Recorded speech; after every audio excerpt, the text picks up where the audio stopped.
Welcome back to Tarot by the Bay. I'm David. I'm on the wrong channel. Oh no! Well, I've A been guest appearance by Gary. I'm Gary. I've been working so hard recently. It's been hard for me to get any content in there. So I thought I'd just slide that on in there. Oh no! It's gonna scope on my channel. I think what he's trying to do is he's just trying to steal the audience and revenue from Twin Tarot. Let's start again. Welcome back to Twin Tarot. I'm David, and I'm Gary. And today we're going to talk about Tarot by the Bay. Apparently, I already forgot what we're going to read on. We're going to talk about my appendix. Oh yes, Elizabeth. Are you okay? It's Elizabeth. It's the big one. My appendix is bursting. It was usually the heart, but in this case it's the appendix. So we're looking at Donald Trump's appendix. Yes, we're talking about useless, worthless, not quite sure what point it serves, but there it is. I'm seeing some parallels there. So Jack Smith filed his the appendix to the 165-page. I suppose harvesting his organs. It's the 165-page. It's not really an indictment, but it's the case laying out the case for the 30 his brief. Yes, sorry for the Jan 6th, for the whole Jan 6th thing. And they're fine. Yes, and Trump he appealed Kentucky it, saying Fried he Movie wanted reference. to. Yes, exactly. Trump appealed it because he wanted to explore his options. Yes. Basically, how can I get this? How can I delay this another week? Get this thing squelched. So basically, he filed his appeal brief, and it was just a bunch of baloney. And Judge Chuckin said, "Yeah, no thanks. Yeah, denied. Pow. Yeah. So just go ahead and publish it." So that came out on Friday, and so I'm sure Midas Touch is all over this thing. I'll have to go check it out. Yeah, I haven't seen anything on it. There was one brief one I watched with Karen Friedman, Agnifilo, and Popak talking about it. Apparently, a lot of it's been blacked out because they're not quite ready to release who said what. But there's, of course, a lot of it's very damning, and you can figure out who some of the people are and who said what. But what we want to look at is, as these stories come out in the news cycle over the next week, how is that going to impact voting? As people who are smarter than us, who understand what they're reading when they're looking at the filing and the appendix, and then reach out probably to the people that they believe it is that gave that testimony and get statements from them, what damning stuff is going to come out of this? Like I said, Midas Touch is going to be all over this. They're going to sort of distill it down for us folks to understand what the heck is going on and what's going on behind the scenes. And is this going to start swaying those people that maybe were undecided or kind of on the fence still and start bringing them over to Kamala's camp? Yep. Okay. For entertainment purposes only. I want to look at just general energy around the release of the appendix and the impact it's going to have on the voting public in the election. Okay, so foundation of the reading is the 10 of Wands. Burden of proof. Burden of proof is now being put out there, and that's what this whole thing is about. You don't get to just prosecute somebody without having evidence, especially if they're a star. Yeah, and your star prosecutor Ken Starr was like the first special prosecutor that for many of us that we knew about. That's because we were kids when the Nixon investigation was going on, so we've got that. But basically, Jack Smith is a star. The information is being released right before the election. People are going to be out there seeing it. Democrats, Republicans get to find out the agreements of what was going on behind the scenes. Mind you, a lot of the testimony from these cards, so I've got the 10 of Wands, the Star card, and the 2 of Cups. A lot of the testimony that you're going to find in this brief with the appendix, these are going to come from Republicans that were in the Trump administration. Yeah, they were testifying to the Jan 6 committee. In the past, we got the Knight of Cups. This is a gift that the Supreme Court accidentally gave us because they ruled that presidents are kings. The only way that this information could come out to the American voter prior to the election was to have a hearing on the evidence to see what meets presidential immunities or not. And this has been a burden for Jack Smith to get done, but he's landed on his feet. He's answered the moment so that the voters get to see that information and the appendix, and not only just what people said, but here's the evidence that proves it. Yes. That latter is the really important stuff. Current situation is the strength card. There's going to be a lot of information in there that's going to be digested and spit out. And there are going to be some people who it's the bitter pill to swallow. They are not going to believe what they're hearing, but it's coming from the mouth of the people that were in the inner circle of in the Trump's. room where it happened. Exactly. Do you think he's got a weak case? I wouldn't say that. I'd say maybe he's got a strong case. Well, the federal government doesn't bring charges unless they're like 95% sure they're going to win it. Yep. So overarching energy is the Knight of Pentacles. This is the gift that was given. He's delivered the goods. And eventually there's going to be a follow the money path with it. Yeah, this is a very kind of a non-judgmental. Here is the evidence. Take a look. Now you decide what you think. Oh God. Lesson we learned. This is going to be devastating to Team Trump. This is not going to be devastating to Jack Smith or the government's case. They've released the information. It's redacted, but the narrative is now out there, and there's no good spin that Trump and his folks could put on this. It's going to talk about January 6th. It's going to talk about how Trump was in charge of all this and the stuff that he did and did not do. Mm-hmm. Now, when Trump's trying to put out this narrative, by the way, Tower card, when Trump's trying to put out this narrative, I told him to go march peacefully. First off, no, you didn't. Those words would never have been in any of your speeches when you're telling them to fight like hell or else you won't have a country to live for.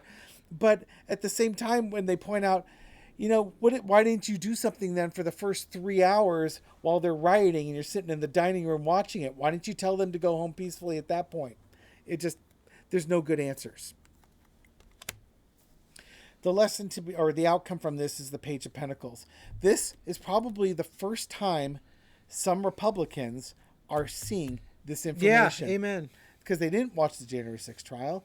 They don't pay it. They listen to Fox News or OAN or Newsmax, and they don't play this information. So all of a sudden, they're hearing things for the first time. And Trump doesn't have answers. I'm going to clear this off. Yeah. Get these cards off my table.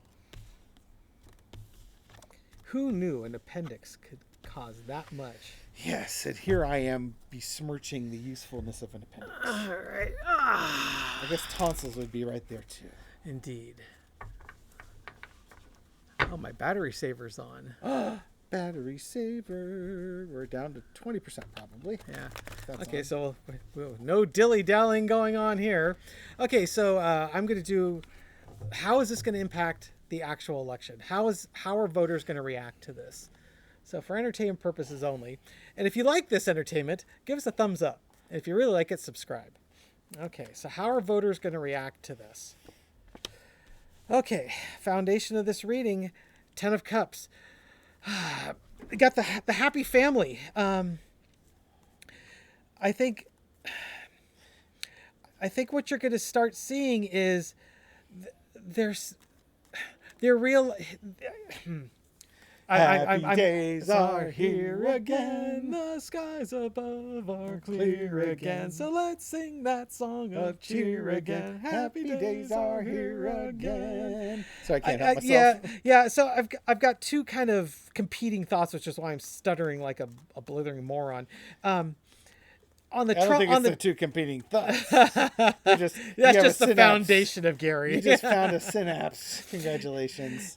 Trump has been trying to sell the happy family and, you put me in as president and everything's going to be great and the kids are going to dance and, it'll be great again. As long as you're white, yes. Yes, a white Christian fundamentalist.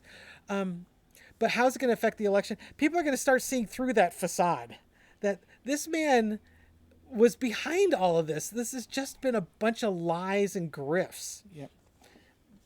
The challenge. I think basically it's not going to work out well for him. No, and they're going to realize that the Harris Walz campaign of bringing joy and happiness is where they want to be, and they want to celebrate that. They don't want to be drinking the Kool-Aid anymore. They've consumed too much Kool-Aid. They want the joy and happiness. I'm kind of getting like parallel readings here. Yeah. Underneath it all, the Nine of Cups, hopes, wishes, dreams fulfilled. On the Trump side, it was that smug merchant, he knew he had the courts lined up behind him. He had all his voters lined up behind him. He was controlling all the emotion, making all the nice fear and loathing out there. It was okay to hate under Trump. But now they're realizing that we're happy with the joy message from the Harris-Walz campaign. That's really where we want to be. That is really the happiness that we're seeking for. That's what's going to make America great again. We are great. We were never not great. Yeah, well, Trump certainly took us backwards a bit. Yeah. In the past, the Knight of Pentacles, this is what Jack Smith brought. Yep. When that was the overarching energy on Days, right? So Jack Smith brought the evidence out. Here it is. This is not spun by some corporate media. There's no bias here. There's no alternative facts. This is what happened. You decide how you want to react to this. We're going to let you decide for once. This is kind of like the AP news of court cases. Current situation is the Eight of Pentacles. Okay, there's been a lot of hard work done by Jack Smith and company. Now it's up to the voters to decide what they want to do with this. There you go. Evidence out there. What are you going to do with it? Yep. Overarching energy is the Six of Cups. In the past, we used to be able to get along. We could agree to disagree, and our Constitution and our democracy were safe. Wouldn't it be nice to go back there? The information's out there. You know what? Maybe it's time to be kinder and gentler to each other and just value this democracy that we have. Time to bury the hatchet. Oh, there's Dave's Knight of Cups. The lesson to be learned is that Knight of Cups. What was your kind of interpretation on the Jack Smith? There was a gift. Yeah, it's the gift. There was a gift that the Supreme Court gave that they didn't realize they were giving. Yeah, so the lesson to be learned is that Supreme Court did give us a gift. And Jack Smith brought that evidence out for everyone to see in a dispassionate way. And the outcome, the High Priestess. That divine feminine energy, intuition. We now we know there was lots of secrets out there that have been exposed, and now it's up. These voters can start using their own intelligence and their own intuition and vote the way they feel. And I think what they're looking at, and you could call me biased if you want. It's hard to get the human bias out of this, but I think what they're going to do is they're going to embrace the joy and happiness slogan of the Democrats. I always get this as the Democrats celebrating their victory, and I think this January 6th evidence is going to finally tap into a bunch of Republicans that in the past weren't paying attention because Fox News told them they didn't need to. Right. The one thing I was kind of seeing with this theme is Gary's asking what's going to be the outcome. This is like well past it.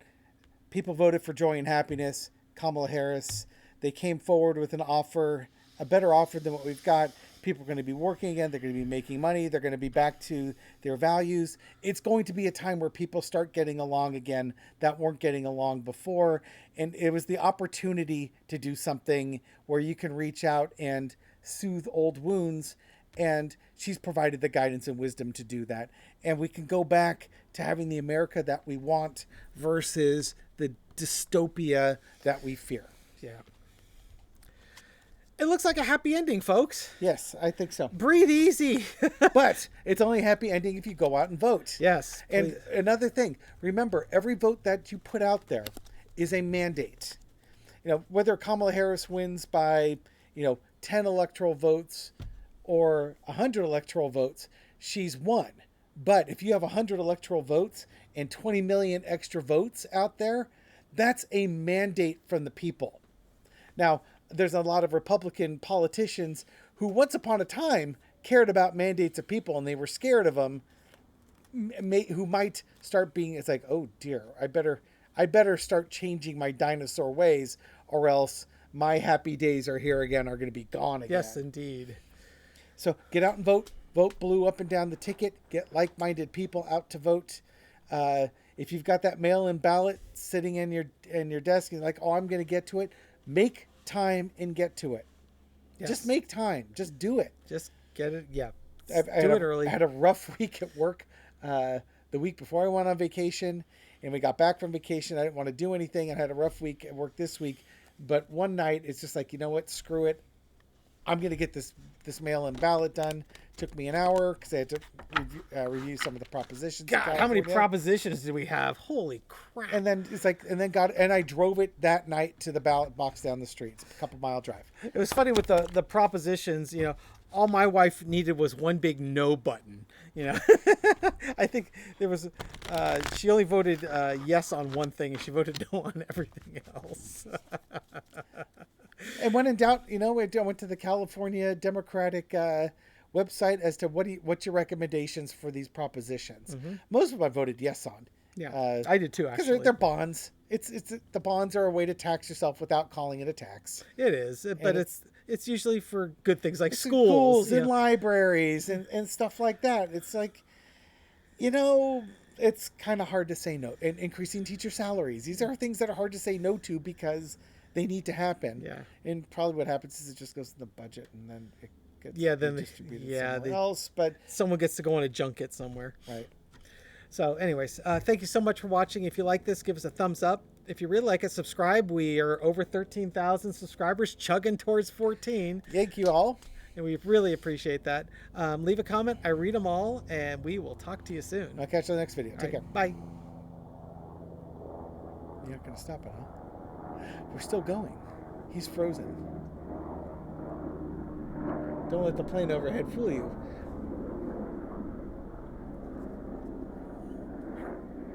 New messaging. New values. Cherish those values.